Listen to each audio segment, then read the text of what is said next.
Sige po. Thank you, Father. Thank you, Jesus. Thank you, Holy Spirit. Maraming salamat, Lord, sa gabing ito.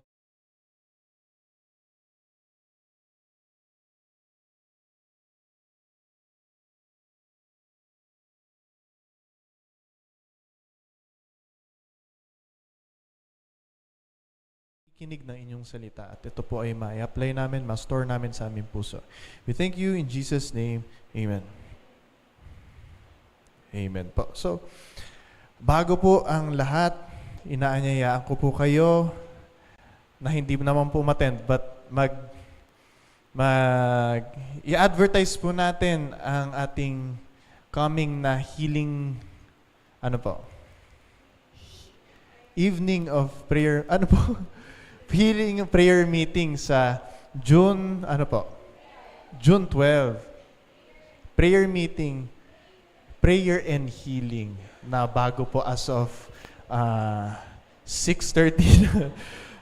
Opo, so i-advertise po natin ito, imbitahin po natin, isa pong magandang opportunity ito para maka-evangelize din po tayo ng ating mga kapitbahay, mga kaklase o mga kaibigan na nangangailangan ng kagalingan.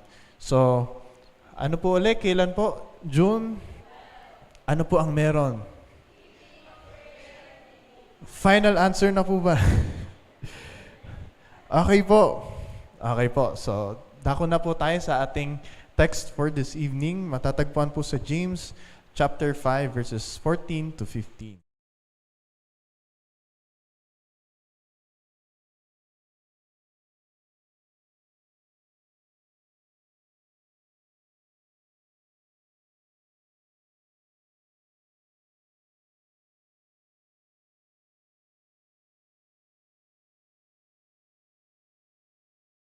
So, ang epistle of James po ay focused on Christian maturity.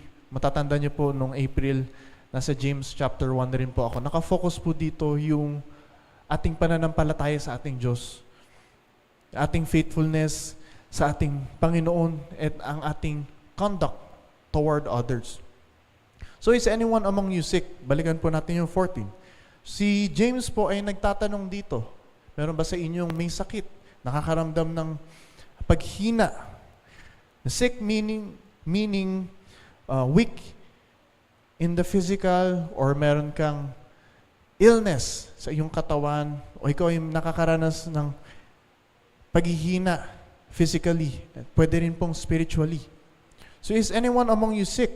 Let them call the elders. Meron po ditong initiative. Let them call the elders. Kung ikaw man ay dumaranas ng malubhang sakit o ikaw nakakaranas ng paghihina, ikaw ay tumawag ng tulong sa elders, sa leaders of the church, sabi po dyan. So nasa sa may sakit po ang first move o ang unang pagkilos. Nasa sa may sakit po. Siya po yung unang tatawag dun sa kanyang mga kapatid sa church. Di ba po pag may sakit ang tao, hindi naman po siya tinatawagan ng ospital o ng doktor, kamusta po kayo?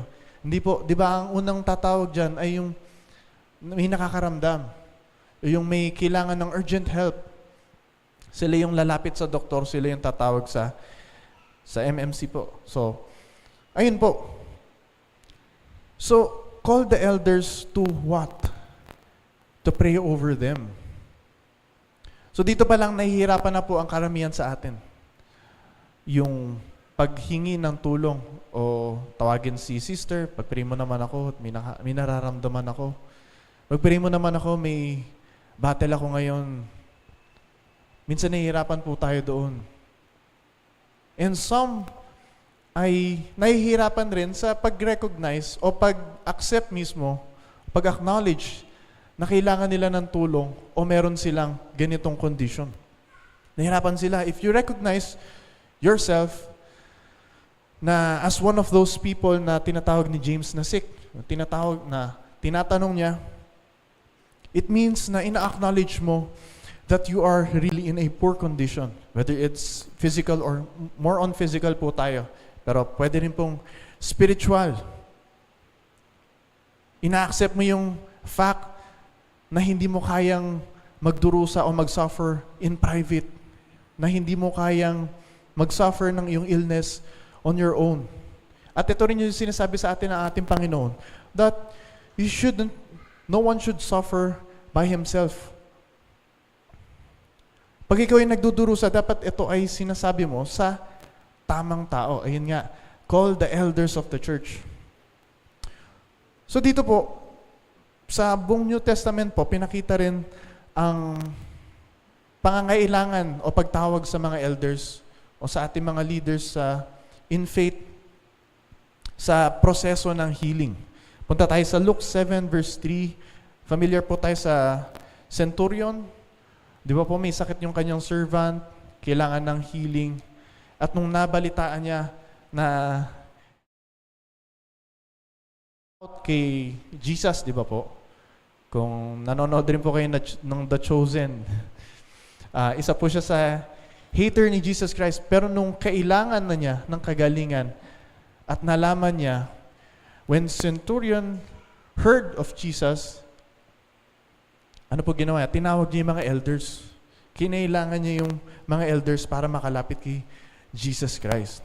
Sabi doon, the centurion heard of Jesus and sent some elders of the Jews to him, asking him to come and heal his servant. So yung elders, tinulungan si centurion by leading him to Jesus.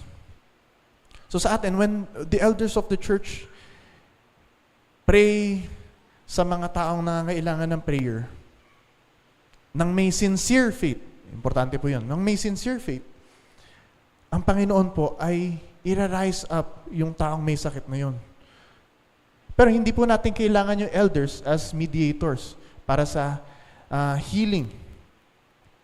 Ang sinasabi po dito ni James, kailangan mo yung mga taong tutulong sa iyo, yung experience in faith, yung marami ng pinagdaanan with Jesus Christ. Ito yung mga tinatawag na, hindi lang basta elders. Kung pupunta po kayo sa James 16, ang sabi doon, the prayer of the righteous person is powerful and effective. So kailangan niyo pong tawagin yung mga leaders natin, mga counselor natin dito sa church, kasi kailangan natin ng spiritual guidance. And in those situations, yung mga taong ito, sila Ate Jules, sila Sister, sila Pastora, at yung mga mentors, sila yung mag-encourage sa atin to lead us to Jesus. Kung tayo man ay nagkakaroon ng onting sway sa buhay, o tayo ay nagkakaroon ng pag-doubt, ito yung mga taong maaari natin lapitan para tayo ay i-lead back to Jesus. Yung mga taong, iyan po ay ginagamit ng Panginoon upang binigyan po tayo ng responsibility ni Lord. Kaya naman po niya tayong alagaan lahat. Pero binibigyan niya tayo ng role to look after each other. So yun po, nire-recognize po ni James na meron na nga pong barrier. Kaya tinanong niya at sinabi niya na tumawag ka ng tulong sa mga elders because meron niyang existing barrier even dun sa time nila at kahit sa time natin. Ano po yung barrier na yun? Yun po yung mga barrier na nakakahinder sa atin lumapit directly sa ating Panginoong Jesus. Maring ito ay sin or ito mismo ay knowledge of God. Si centurion, hindi naman niya masyadong kilala kung sino si Jesus Christ. Hindi alam kung nasaan si Jesus Christ. Kaya kailangan niya yung mga taong may strong relationship with Jesus para matulungan siya sa kanyang sitwasyon. So yun po yung sinasabi ni James dito. So call the elders to heal the sick in the name of Jesus, in the name of our Lord. Yun po ay very important. Kasi andun yung ating authority na dala-dala. Pag tayo ay nagpe-pray sa mga may sakit, kailangan muna natin gawin ito, dala-dala natin ang authority ni Jesus Christ. Sabi nga sa Matthew 18:19 to 20, popular verse po ito. Again, truly I tell you that if two of you on earth agree about anything they ask for, it will be done for them by my Father in heaven. Verse 20, for where 2 or 3 are gathered in my name, there I am with them. So in the name of, pag sinabi natin in the name of, ito ay pag-carry ng authority o paggamit ng power o ng authority dun sa iyong binabanggit na pangalan. So in the name of the Lord, in everything we do sa ating mga deeds, kailangan may authority of God. Hindi tayo pwedeng manalangin ng basta-basta. Kailangan alam natin kung sino yung Diyos na dala-dala natin, na ating binibigkas. Pag tayo ay naglilihan sa mga may sakit, pag tayo ay nananalangin, alam dapat natin kung sino ating tinatawag. So punta po tayo dun sa 15 naman po, and the prayer offered in faith will make the sick person well. The Lord will raise them up, and if they have sinned, they will be forgiven. So, the prayer of faith, hindi naman sinasabi dito ni James na yung oil mismo ang makakapagpagaling o yun yung may divine power para makapagpagaling sa may sakit. It is the prayer that will save that person. Not just any prayer. The prayer offered in faith, prayer offered na may pananampalataya, may paniniwala na ikaw mismo ay tumatawag sa Diyos na kilala mong magpapagaling sa'yo. So ang buong James po, buong book of James, very important po dito yung faith. Sa chapter 1 po, sinasabi doon na pag tayo ay nanalangin, tapos merong doubt, may onting doubt, hindi tayo pwede mag-expect ng makareceive ng answered prayer kung tayo ay hindi mismo nagtitiwala sa ating Diyos o hindi tayo nagtitiwala sa ating Panginoon. So importante po dito yung prayer na meron ka talagang boldness o meron ka talagang pananampalataya that God will hear this and God will move. Yung Greek word po na nakalagay dun sa save, that iba po ata yung version ko.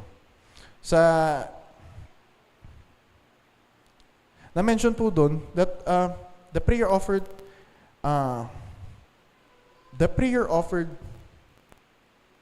in faith will save them. Iba po ata yung version ko. So save po. Sige, punta po tayo doon sa save. Yun po ang makakapag-save sa taong yun. Yung Greek word na ginamit po doon sa save ay sozo.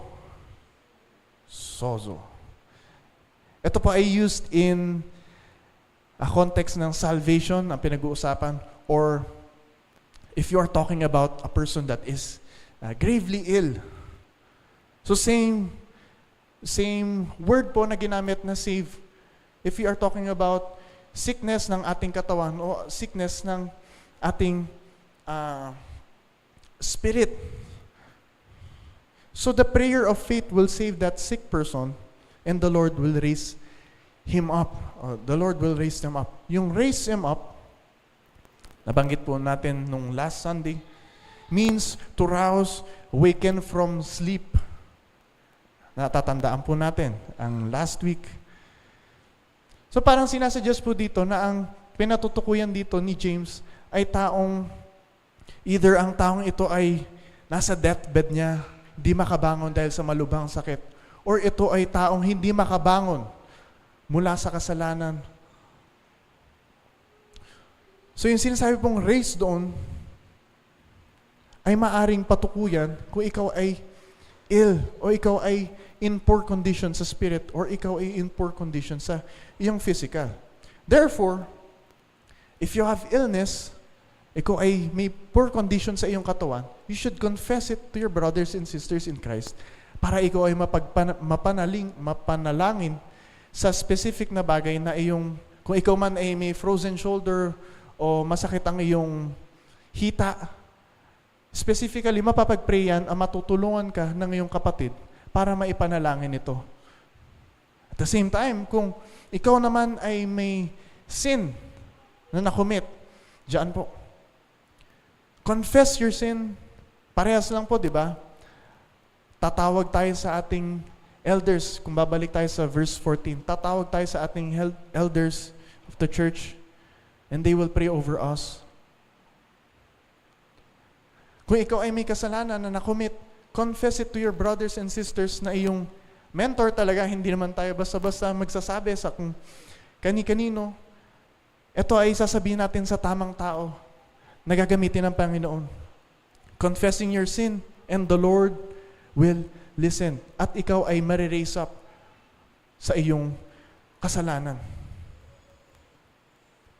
So yun po ang sinasabi ni James sa atin, that we should call upon the leaders of the church para matulungan tayo pabalik kay Jesus Christ. If tayo ay having difficult sa pagpapanalangin o hindi man natin alam kung hindi natin nare-recognize that God is our healer, maaari tayong matulungan, mag-guide ng ating mga kapatid in the church.